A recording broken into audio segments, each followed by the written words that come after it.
EAMCET counselling పై విచారణ supreme court సోమవారానికి వాయిదా వేసింది.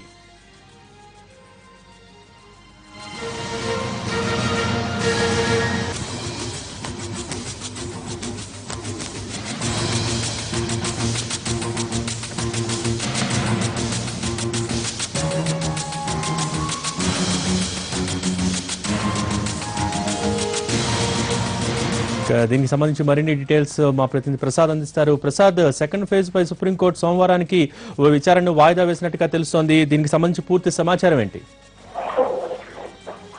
అనిల్ దావే, ఉదయ్, ఉమేష్, లలిత్ నేతృత్వంలో ధర్మాసనం ముందు ఈ రోజు అన్ని కాలేజీలు తమ వాదనలు వినిపించాయి. ప్రధానంగా 45 ఇంజనీరింగ్ కళాశాలలో సుప్రీంకోర్టును ఆశ్రయించాయి.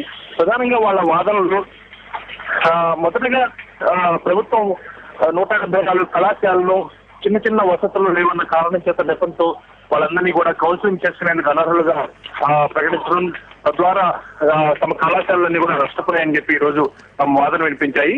ప్రధానంగా హైకోర్టు ఆగస్టు 27వ తేదీన ఉత్తర్వులు జారీ చేసినప్పటికీ కూడా వాటిని ఖాతరు చేయలేదని, ఆ మేరకు ఈ కళాశాలన్నీ కూడా నష్టపోయారని, ఆగస్టు 31వ తేదీలోగా కౌన్సిలింగ్ పూర్తి చేయాలన్న సుప్రీంకోర్టు ఉత్తర్వులు తుది తీర్పు ఉన్నప్పటికీ కూడా దాన్ని పరిగణలో తీసుకోకుండా హైకోర్టు ఉత్తర్వులు కూడా ఖాతరు చేయలేకపోవడం కాబట్టి ఇంజనీరింగ్ కళాశాలను కూడా నష్టపోయాయని చెప్పి ఈ రోజు తమ వాదనలు వినిపించాయి. ఏమైనప్పటికీ కూడా తదుపరి విచారణను సోమవారానికి వాయిదా వేస్తూ ఈ కేసు ఇప్పుడున్నటువంటి ఈ బెంచ్ కాకుండా, ఈ ధర్మాసనం కాకుండా ఇంకొక ధర్మాసనానికి మార్చే అవకాశం ఉంది. అది కేవలం విద్యకు సంబంధించిన అంశాలను కూడా పరిశీలిస్తుంది కాబట్టి బహుశా ముఖోపాధ్యాయ బెంచ్ కి ఈ కేసు బదిలీ కావచ్చు. ఆ మేరకు సోమవారం జరిగే వాదనలు బట్టి సుప్రీంకోర్టు తుది నిర్ణయం తీసుకునే అవకాశం ఉన్నట్లుగా తెలుస్తుంది. ఆ మేరకు ఈ రోజు జరిగిన వాదనల ప్రకారం ఈ అంశాలపై విచారణ సోమవారానికి వాయిదా పడింది.